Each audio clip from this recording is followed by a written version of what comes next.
اللہ کریم کے پیارے محبوب سید عالم صلی اللہ علیہ وسلم پر جن لوگوں نے ابتدا میں جانیں قربان کی، آزاد مردوں میں سے سب سے پہلے حضرت ابوبکر صدیق نے کلمہ پڑھا ہے، آزاد عورتوں میں سے سب سے پہلے حضرت سیدہ خدیجہ الکبریٰ نے کلمہ پڑھا ہے، اور بچوں میں سے نوخیز جوانوں میں سے سب سے پہلے مولا علی شیر خدا نے کلمہ پڑھا، اور غلاموں میں سے سب سے پہلے حضرت زید بن حارثہ نے کلمہ پڑھا۔ یہ السابقون الاولون ہے، ابتدائی لوگ۔ حضرت ابوبکر صدیق کو اللہ نے ایک کمال دیا ہے کہ حضرت ابوبکر صدیق کی 4 نسلیں صحابی ہیں۔ کتنی؟ 4 نسلیں حضور کی صحابی ہیں۔ حضرت ابوبکر صدیق کے والد بھی صحابی ہیں، خود بھی صحابی ہیں، ان کی کچھ ازواج بھی صحابی ہیں، حضرت ابوبکر صدیق کے بچے بھی صحابی ہیں، پوتے اور نواسے بھی حضور کے صحابی ہیں۔ کیسی عظمت ہے، کیسی شان اللہ نے عطا فرمائی۔ صحابی ہونا اس امت کا سب سے بڑا درجہ ہے، اور وہ کیسا شخص ہے جس کا سارے کا سارا گھرانہ ہی صحابی ہے۔ ہم لوگ گھر کے اندر دین کی بات اگر کریں اس انداز میں کہ بچوں میں شوق پیدا ہو، ہم کرتے ہیں ضرورت کے لیے دین کی بات۔ میں کبھی کبھی جب باتیں سنتا ہوں تو میں کہتا ہوں کہ یہ آپ بچوں کو دیندار نہیں بنا رہے۔ جب آپ کہتے ہیں نا بیٹے نماز پڑھنے سے روزی میں برکت ہوتی ہے، تو میں کہہ رہا ہوں آپ نماز کی تو بات ہی نہیں کر رہے، آپ تو روزی کی بات کر رہے ہیں۔ جب آپ کہتے ہیں نا بیٹے سویرے اٹھ کے قرآن پاک پڑھو، جب دکان پہ جاؤ گے تو گاہک زیادہ آئیں گے، تو یہ تو آپ نے گاہکوں کی بات کی، یہ آپ نے قرآن مجید کی بات نہیں کی۔ جب آپ نے کہا نا بیٹا صدقہ دو گے نا تو کوئی مشکل نہیں آئے گی، تو یہ بات صدقے کی نہیں ہو رہی، تو مشکلات سے نجات کی بات ہو رہی۔ تو پلٹ پلٹ کے تو دنیا سنوارنے کی آپ بات کر رہے ہیں۔ دین کی بات گھر کے اندر اس طرح کرو کہ بیٹا ہماری کل کائنات اگر وابستہ ہے تو مدینے والے رسول سے وابستہ ہے، ہمارا جینا مرنا اگر صحیح ہو سکتا ہے تو قرآن پاک کی برکت سے ہو سکتا ہے، ہم اگر بچ سکتے ہیں تو اللہ تبارک و تعالیٰ کی معرفت نصیب ہونے سے بچ سکتے ہیں، روحانی زندگی آباد ہونے سے بچ۔ حضرت صدیق اکبر گھر کے اندر جب بات کرتے تھے نا نبی پاک کی غلامی کی تو ذرا کھول کے کرتے تھے۔ اگر وہ احد میں، بدر میں اور مکے کے چوکوں میں حضور کے تذکرے بڑے شوق سے کرتے تھے تو آپ کے بچے کہتے ہیں جب گھر میں مصطفیٰ کی بات کرتے تھے تو پھر بھی ان کی آنکھوں میں آنسو ہی ہوا کرتے تھے۔ حضرت ابوبکر صدیق رضی اللہ تعالیٰ عنہ گھر میں بیٹھتے تو مصطفیٰ کے ترانے پڑھنے شروع کر دیتے، اور آپ کے بچے کہتے ہیں رو کے بات کرتے۔ آج میں حضرت ابوبکر صدیق کی ایک صاحبزادی کا ذکر کرنے والا ہوں، حضرت اسماء بنت ابی بکر صدیق۔ حضرت ابوبکر صدیق کی صاحبزادی ہیں، کہتی میرے ابا جی اس پیار سے گھر میں ذکر کرتے تھے نبی پاک کا کہ میں نے کہا ابا جی اب مجھ سے برداشت نہیں ہوتا، مجھے بھی کلمہ پڑھوائے، میں نے بھی غلام بننا ہے۔ 16 بندے مسلمان ہوئے تھے، 17ویں نمبر پر حضرت اسماء بنت ابوبکر صدیق نے کلمہ پڑھ لیا۔ 17واں نمبر، السابقون الاولون میں سے، پہلے لوگوں میں حضرت اسماء کا تذکرہ ہے، ابتدائی لوگوں میں مسلمان ہو گئی، شروع میں بالکل سٹارٹ میں۔ اللہ نے انہیں 100 سال کے قریب عمر عطا فرمائی ہے۔ یہ 1 صدی کا قصہ ہے، 2-4 برس کی بات نہیں۔ اللہ نے 100 سال عمر دی۔ فرماتی ہیں میں 20 سال سے عمر میری کم تھی جب میں نے کلمہ پڑھا تھا۔ توجہ ہے میری بات پر؟ صرف میدان میں نکلنے والے مجاہدوں نے دین کی تبلیغ نہیں کی، ان کو گھر کے اندر تیار کر کے بھیجنے والی ماؤں کا زیادہ حصہ ہے، ان کی بیوی کا زیادہ حصہ ہے جس نے کہا تو دین کی نوکری کر، تیرے پچھلے فرائض میں دیکھ لوں گی، ان کا بھی بڑا کردار ہے۔ دین اسلام پر جس شخصیت نے سب سے پہلے اپنا خون پیش کیا وہ مرد نہیں، وہ ایک عورت ہے۔ حضرت عمار بن یاسر کی والدہ سب سے پہلی شہیدہ ہے، دین کے لیے پہلا خون ایک عورت نے دیا ہے، حضرت سمیہ رضی اللہ تعالیٰ عنہ۔ حضرت اسماء کہتی ہے میں ابھی 20 سال سے میری عمر کم تھی جب میں نے کلمہ پڑھا، اور میں نے اس عالم میں کلمہ نہیں پڑھا کہ جب دین پہ چلو گے تو موجیں لگ جائیں گی، میں نے کلمہ پڑھا کہ سارا مکہ ہمارا مخالف تھا، میں نے کلمہ پڑھا تو میرے گھر کی طرف لوگ سخت نظروں سے دیکھتے تھے، میرے والد روز مار کھا کے آیا کرتے۔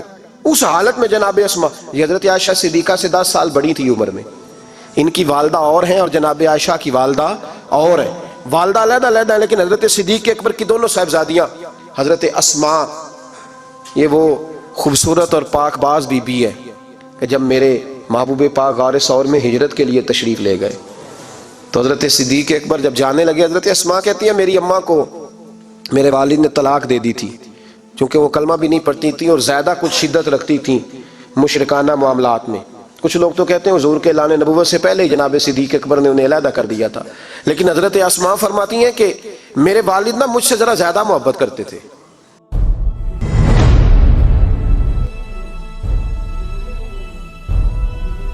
میرے والد ذرا مجھ سے، کیونکہ میری والدہ موجود نہیں تھی تو حضرت صدیق اکبر زیادہ پیار کرتے. لیکن حضرت اسماء کا یہ بھی کمال دیکھیں، بخاری شریف میں حدیث موجود ہے، حضرت اسماء کہتی ہیں میری مشرکہ ماں مجھ سے ملنے آئی کئی سالوں کے بعد، دروازے کے باہر آ کے اماں نے آواز دی اسماء تیری ماں آئی ہے.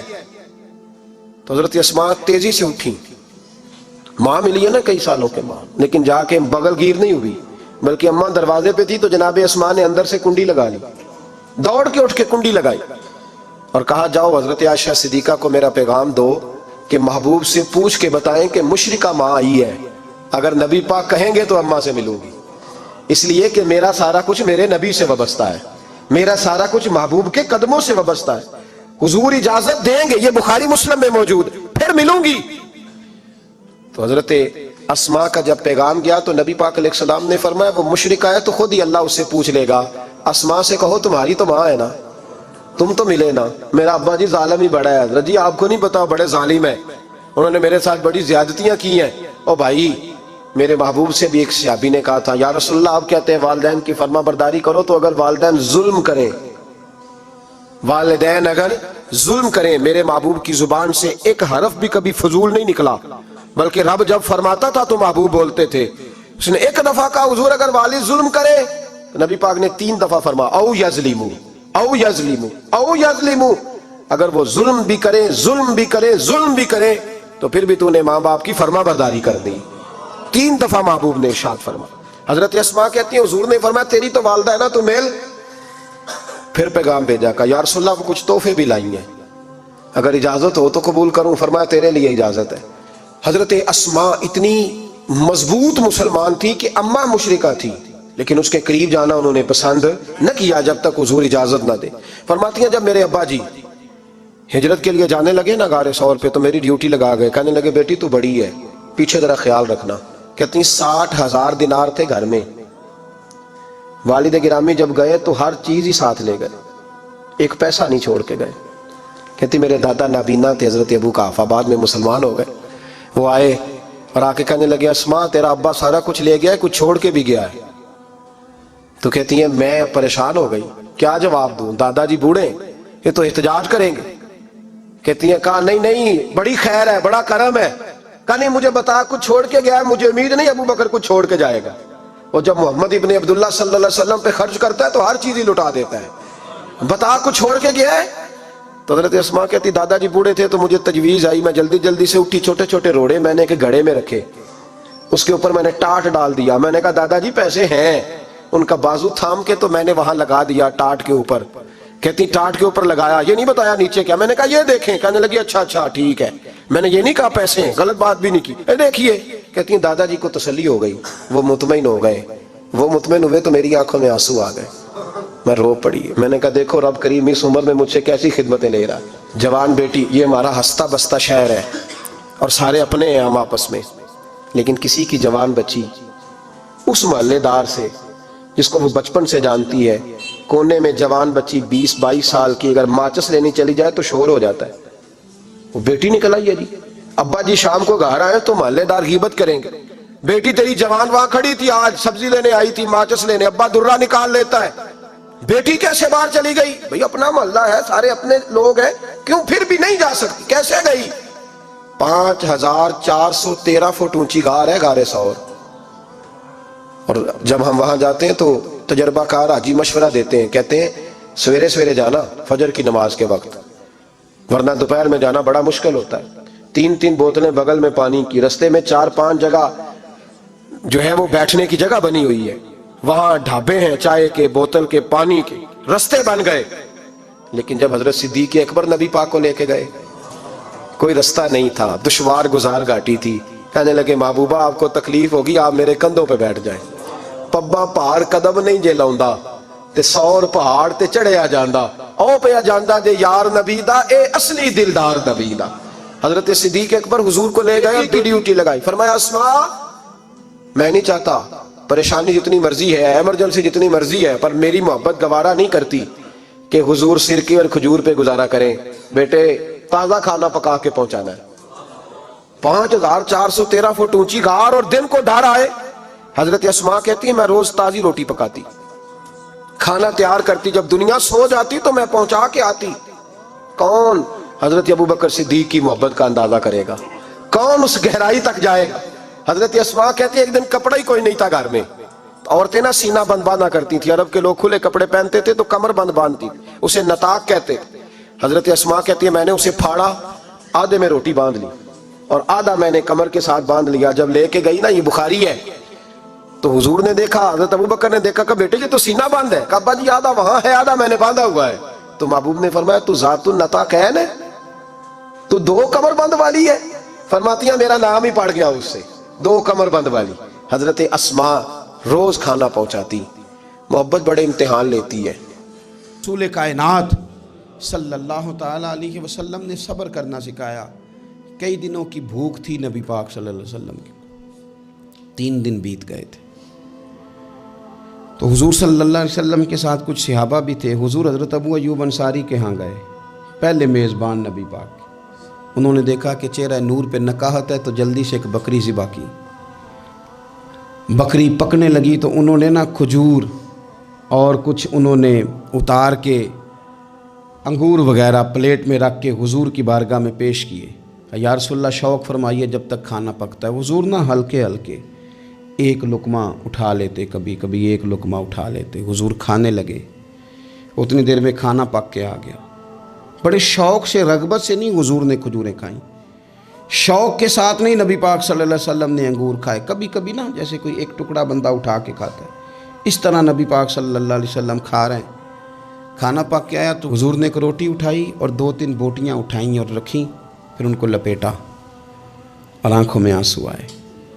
ایک صحابی کو تھما کے کہا یہ لے جاؤ اور فاطمہ کو دے آؤ، میں نے نہ 3 دن سے کچھ نہیں کھایا اور فاطمہ نے 6 دنوں سے کچھ نہیں کھایا۔ 6 دن ہو گئے، انہوں نے اپنے گھر میں صبر سے وقت گزارا ہے، کچھ نہیں کھایا، لے جاؤ کھانا۔ کہتی ہیں میں بڑے وقار والے گھر کی مالک تھی، میرے والد قبیلے کے سردار تھے، کاروبار کرتے تھے تو دولت بھی میں نے ہمیشہ دیکھی تھی، کسی کی طاقت نہیں تھی بری نظر سے دیکھ سکے۔ لیکن حضرت اسماء کہتی ہیں رب کریم نے ہم سے آزمائش لی۔ دوسرا دن تھا، حضور کو غار ثور میں گئے تو ابو جہل دروازے پہ آیا، بہت سارے کفار اس کے ساتھ تھے۔ او بھائی اس کیفیت کو ذرا سمجھ تو صحیح، اس انداز کو کبھی سمجھ تو صحیح، کس بات کی دشمنی لے رہے تھے؟ حضرت صدیق اکبر نے کس طرح کے امتحانات دیے؟ سارے کفار کٹھے ہو کے کہتی ہیں میرے دروازے پہ آ گئے، دستک دی، میں باہر آئی۔ ابو جہل کہنے لگا کہاں گیا ہے تیرا والد محمد ابن عبداللہ کو لے کے صلی اللہ تعالی علیہ وسلم، کہاں گئے؟ جناب اسماء کہتی ہیں اب میرے لیے بڑی مشکل ہو گئی، جھوٹ بولتی ہوں تو شریعت نہیں بچتی، سچ بتاتی ہوں تو وفا نہیں بچتی، کدھر جاؤں؟ کہتی ہیں پیروں میں زنجیریں ہیں، غلط بات کیسے کروں؟ اس نے پھر پوچھا بولتی کیوں نہیں، کہاں گئے؟ میں خاموش تھی۔ تیسری بار پھر پوچھا کہاں گئے ہیں وہ؟ جناب اسماء کہتی ہیں میں نے فیصلہ کر لیا، شریعت بھی بچانی ہے، وفا بھی بچانی ہے، دونوں چیزیں بچیں گی، بولو کہاں ہے؟ یہاں تو لوگ مرد ہو کے دین کے لیے نہیں ڈٹتے، اور 1 منٹ کے لیے بھی عقیدے پر مسلک پر ڈٹنے کو تیار نہیں ہوتے۔ لوگ دیکھتے ہیں مجلس کس طرح کی، اس طرح کا رنگ اختیار کر لیتے۔ جناب اسماء ڈٹ گئی، جناب صدیق اکبر کی صاحبزادی، اور کہتی ہیں ابو جہل نے جب کہا نا بتا کہاں ہے، فرماتی ہیں پتہ نہیں خدا نے مجھے کتنی قوت عطا فرمائی، میں بولی اور بول کے کہا میں ابو بکر صدیق کی بیٹی ہوں، میں جھوٹ نہیں بول سکتی۔ کہنے لگی ابو جہل سن، مجھے پتا ہے وہ دونوں کہاں ہیں، پر میں تمہیں بتاؤں گی کوئی نہیں، مجھے پتا ہے پر میں تمہیں، ہو ہلکا یارا تو برے شم کی طرح نرم، رزم حق و باطل ہو تو فولاد ہے مومن، پتا ہے مجھے وہ کہاں ہے، پر جرت ہے تو پوچھ کے دکھا۔ کہتی ہیں چونک تھا مکے کا اور میرا عزت والا گھرانہ تھا، پر ابو جہل نے بھرے بازار میں میرے منہ پہ تھپڑ مار دیا۔ کہتی ہیں میرے کان میں بالی تھی، نیچے پتھر تھا، میں اس کے اوپر گری تو میرا کان پھٹ گیا، لوگوں نے ابو جہل کو پکڑا لے گئے۔ فرماتی ہیں وہ آزمائش بھی میں نے دی، امتحان بھی دیا، پھر میں اندر آئی اور میں نے پھر اپنے اس بہتے ہوئے خون کو اپنے کپڑے کے ساتھ صاف کیا، منہ کو لپیٹا اور پھر میں کھانا پکانے لگی۔ کہتی ہیں اسی طرح کھانا پکایا، اسی طرح تیاری کی۔ غار ثور پہ جو پہنچی تو ابو بکر صدیق نے لپٹا ہوا منہ دیکھا، بیٹی کو تکلیف میں دیکھے اور پھر باپ رات سو جائے، یہ ہو نہیں نہ سکتا۔ تو کہا اسماء بیٹے چہرے کو کیا ہوا، کیا بات ہے؟ عرض کی کچھ نہیں ابا جی. فرمایا نہیں بیٹے کوئی تکلیف ہے, کوئی چوٹ ہے؟ نہیں ابا جی کچھ نہیں. حضور نے فرمایا اسماء کھول نا بیٹے چہرہ کیا ہے. جناب اسماء نے کپڑا ہٹایا تو خون بہنے لگا. کیا ہوا؟ عرض کی حضور کچھ نہیں, ابو جال آیا تھا پوچھتا تھا. کیا بتاتی؟ جھوٹ بولتی تو شریعت میں اجازت نہیں تھی, بتا دیتی تو آپ کو تکلیف ہوتی. اس نے نا بڑے چوک میں تھپڑ مارا, میرا کان پھٹ گیا. حضور میں نے کچھ بتایا نہیں. نبی کریم سید عالم علیہ الصلوۃ والسلام کے ہاتھ اٹھے اور عجیب دعا دی حضور نے. کہا اللہ میں ابو بکر سے اور اس کے گھر سے راضی ہوں, تو بھی ان سے راضی ہو جا. حضرت اسماء بنت ابی بکر صدیق رضی اللہ تعالی فرماتی ہیں اس انداز میں قربانیاں دیں. پھر ایک وقت آیا, فرماتی ہیں میرے گھر میں دولت تھی, مال تھا, میں نے بڑا کچھ دیکھا تھا, لیکن میرے لیے رشتہ آیا نبی پاک کی پھوپھی کے بیٹے کا, حضرت زبیر بن عوام. یہ حضور کی پھوپھی کے بیٹے بھی ہیں, اور جو 10 صحابہ کو حضور نے جنت کی بشارت دی اس میں بھی شامل ہے. حضور نے فرمایا میرا حواری ہے زبیر بن عوام, اور 10 مبشرہ صحابہ میں شامل ہے. لیکن گھر میں غربت تھی, تنگ دستی تھی, مجبوری تھی. جناب اسماء کہتی ہیں میرے ابا جی نے کہا بیٹا تیرے لیے رشتہ آیا ہے. میں نے کہا کس کا؟ کہا حضور کی پھوپھی کے بیٹے زبیر بن عوام کا. کہتے میں نے تھوڑی دیر کے لیے سوچا کہ وہاں تو بڑی غربت ہے.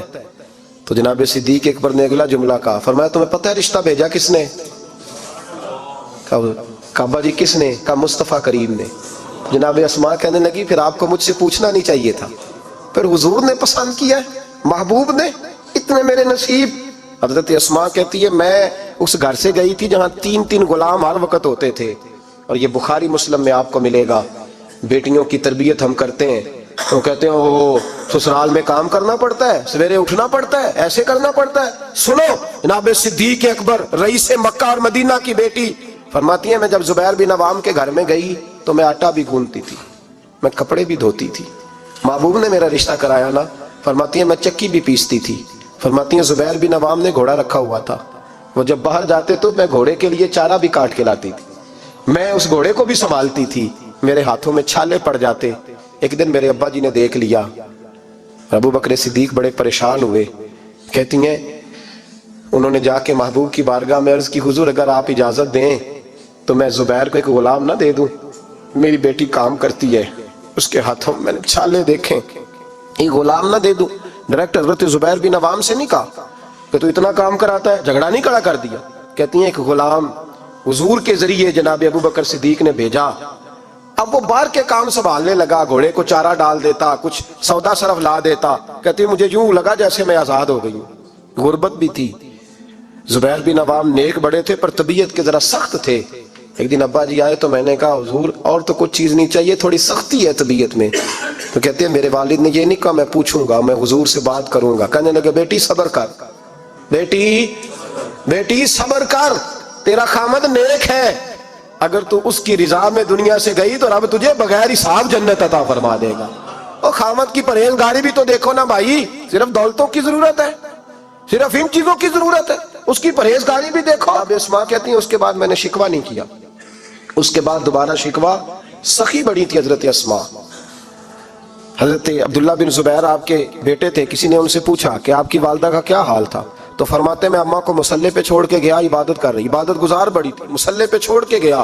فرماتے ہیں میں ظہر کے وقت گیا اور عصر کی نماز کے بعد آیا تو میری اماں ابھی بھی مصلے پہ بیٹھی تھی اور رب سے معافی مانگ رہی تھی. کہتے بڑی سخی تھی, اور میری خالہ سیدہ عائشہ بھی بڑی سخی تھی. حضرت عبداللہ بن زبیر فرمانے لگے دونوں میں ایک فرق تھا. حضرت عائشہ جب سخاوت کرتی تو کچھ پیسے جمع کر لیتی, ایک ہفتے کے پیسے جمع کر کے جوڑ کے کہتے چلو کسی غریب کا کچھ بن تو جائے. لیکن حضرت اسماء رکھتی نہیں تھی, کہتی تھی روز ہی دینے ہیں, چاہے ایک دینار بخاری میں موجود ہے. جب ان سے پوچھا گیا ایسا کیوں کرتی ہو تو کہتی ہے میں ایک دن نبی پاک کی بارگاہ میں نا کچھ پیسے دینے لگی تو میں نے 2-3 دفعہ گنے. کہا حضور جی کچھ دینار رکھ لیں. تو محبوب فرمانے لگے اسماء اللہ کے رستے میں گن گن کے نہ دے, ورنہ وہ بھی تجھے گن گن کے ہی دے گا. تو اس کے رستے میں بے حساب دے, وہ بھی تجھے بے حساب ہی عطا فرمائے گا. اور بچا بچا کے نہ رکھا کر, دے دیا کر, تو اس کے رستے میں دیتی رہے, رب بھی تجھے دیتا ہی رہے گا.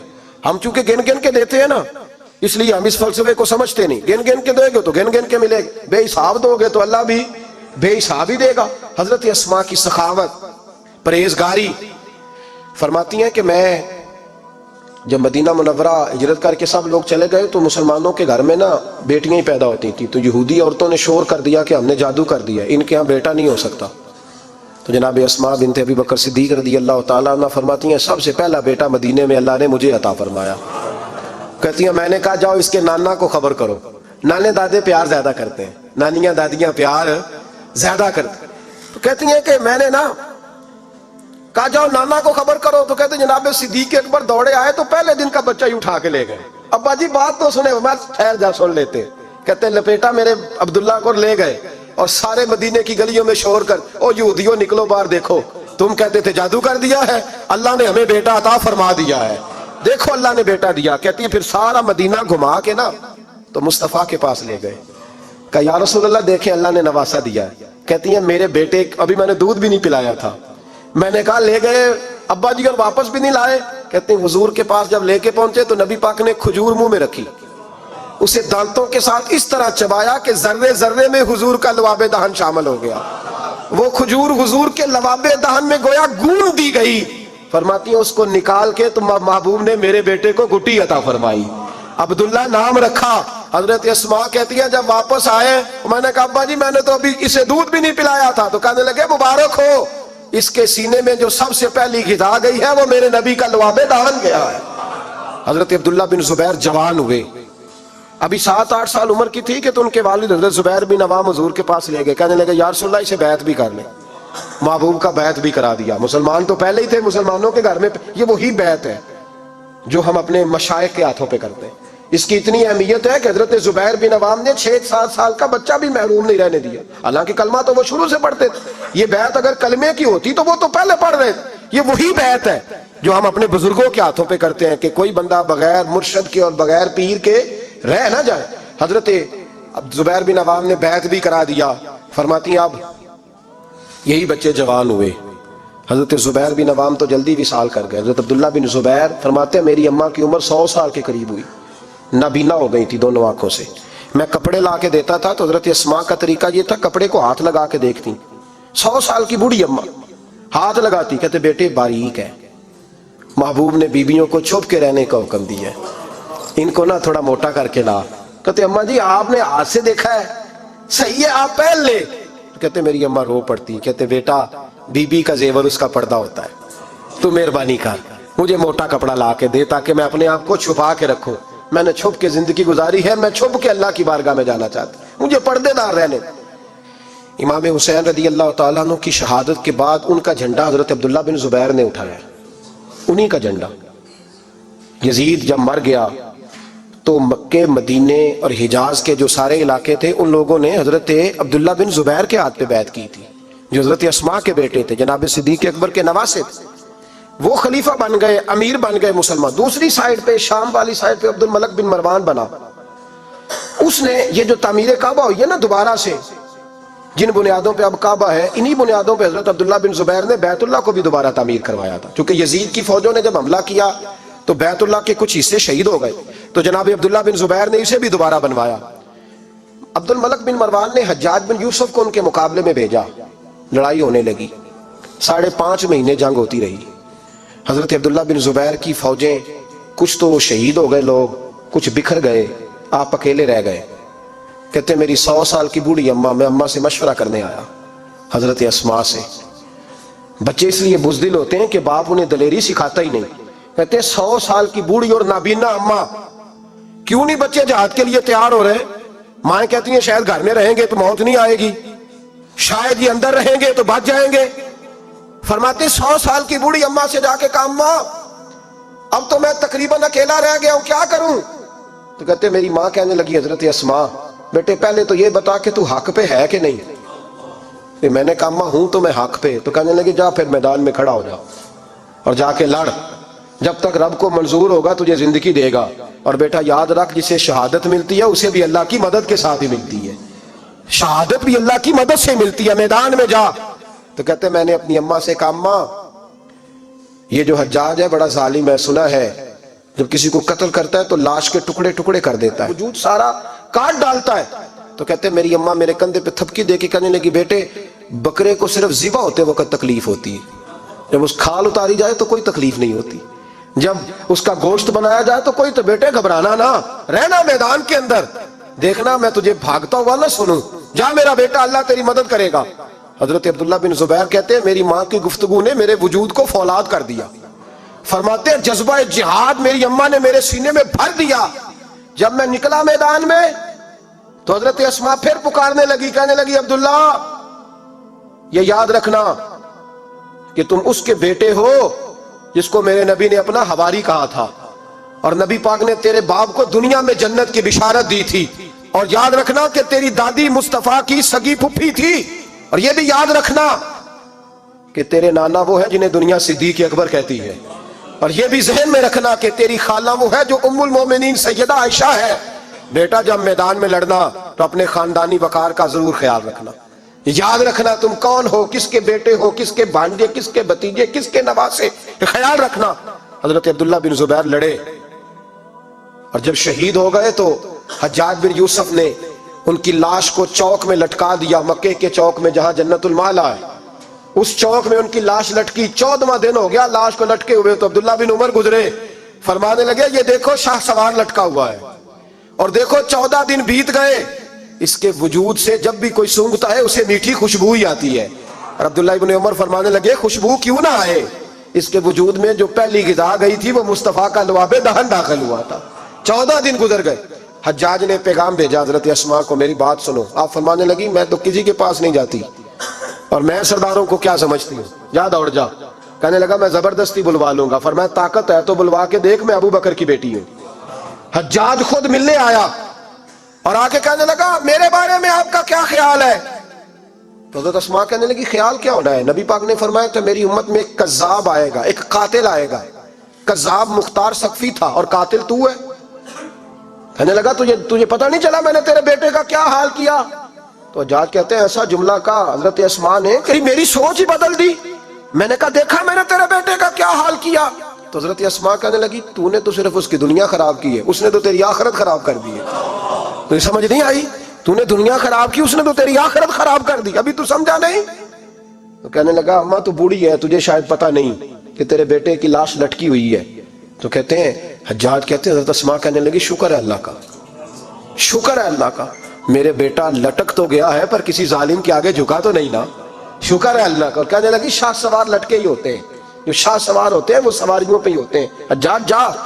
حجاج بن یوسف کہتا ہے جب میں باہر نکلا تو بڑی بڑی تلواریں میرا سر نہیں جھکا سکی تھی، پر حضرت اسماء کے جملوں نے میری گردن جھکا دی۔ لوگ مجھ سے پوچھتے تھے فاتح کون ہے؟ آپ کے عبداللہ۔ تو حجاج کہتا ہے نہ میں، اور دوسروں کو تو وہ ماننے کو تیار ہی نہیں تھا نا، کہتا ہے فاتح دیکھنا ہے تو وہ ابو بکر کی بیٹی اندر بیٹھی ہے، وہ سب سے زیادہ فاتح ہے، وہ فاتح ہے جس کا حوصلہ جوان ہے، جس کے سینے میں ایمان کی قوت تگڑی ہے، جو آج بھی ان اصولوں پہ قائم ہے جو مصطفیٰ نے دیے تھے۔ حضرت اسماء اپنے بیٹے کے شہادت کے 3-4 دن کے بعد ہی وصال کر گئیں۔ 100 سال کی اسماء کا جب جنازہ اٹھا تو پھر دیکھا مکے کے لوگوں نے اور مدینے کے لوگوں نے کہ بادشاہوں کے جنازے میں اتنی خلقت نہیں آتی جتنی اس خاتون کے جنازے میں لوگ آئے، اور لوگ کہہ رہے تھے آج وہ خاتون دنیا سے گئی ہے جس خاتون نے اپنی زندگی کے 80 سال رسول اللہ کے دین کو دیے۔ بھائی یہ بات آج اس لیے ان کا ذکر، چونکہ ان کا وصال بھی جمادی ثانی میں ہوا، اس لیے چھیڑا ہے۔ اپنے گھروں کے اندر ہم نے تربیت کا، بیٹیوں کی تربیت کا وہ والا ماحول بنانا ہے جو حضرت اسماء بنت ابی بکر کا تھا۔ ہماری بچیاں کہتی ہیں دکھ ہی بڑے تھے، غربت ہی بڑی تھی، ساری زندگی ٹینشن کی نظر ہی ہو گئی، ہم کیسے جمع ہوتے۔ وہ تو امیر گھر سے غریب گھر میں آئی تھی، غربتوں کی ٹینشن نے کبھی انہیں پریشان نہیں کیا بلکہ ان کے ایمان کو جلا بخشی، توانا رہیں۔ جب مائیں حضرت اسماء جیسی ہوتی ہیں تو بیٹے حضرت عبداللہ بن زبیر جیسے پیدا ہوتے ہیں، اتنے تگڑے اور دلیر بیٹے پھر دنیا کو ملتے ہیں۔ اپنی بچیوں کی تربیت کریں، سارا دکھ روٹی کا ہی ہے، دولت کا ہی ہے، جائیداد کا ہی ہے، کھانے پینے کا ہی ہے، اور بھی غم ہے زمانے میں محبت کے سوا، کچھ اور بھی توجہ کریں بھائی، یہ تو ایک جوز ہے، تو ایک جوز ہے صرف زندگی کا، باقی ساری زندگی تو آگے پڑی ہوئی ہے۔ ان کی تربیت کریں، اصل نہج پر انہیں سمجھائیں۔ حضرت اسماء نے روشن کردار ادا کیا، تقوی، پرہیزگاری، عبادت، سخاوت، رسول اللہ کی نوکری، نبی پاک کی کامل محبت، اپنے بچوں کی تربیت، حضور کی ہر بات کے ساتھ وفا ان کا ترہ امتیاز رہا۔ تمام تعریفیں، حمد و ثنا اللہ تبارک و تعالیٰ کے لیے، اور ہر قسم کے درود و سلام نبی مکرم